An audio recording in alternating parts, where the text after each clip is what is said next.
The wireless audio feature on the TM-981 enables communication between PoC and analog systems. In this video, we'll show you how to pair with P2. Pair with other brands of analog radios. Use direct talk.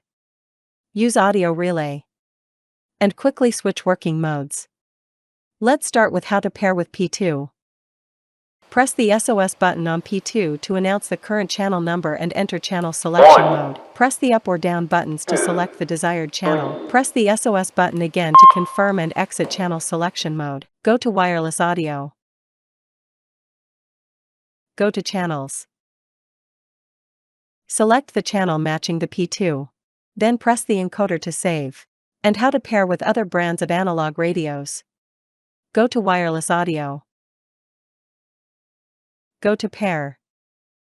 First press and hold the PTT button on the analog radio to transmit.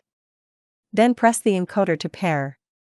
Do not release the PTT button until pairing is complete. The currently paired channel will be stored in paired channel under the channels. Now we'll show you how to use direct talk.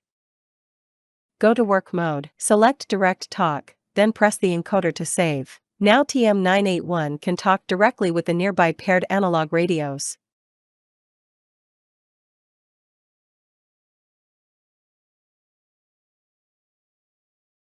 Next, we'll show you how to use audio relay. Go to work mode. Select audio relay. Then press the encoder to save. Now the paired analog radios near the TM-981 can talk with other PoC radios.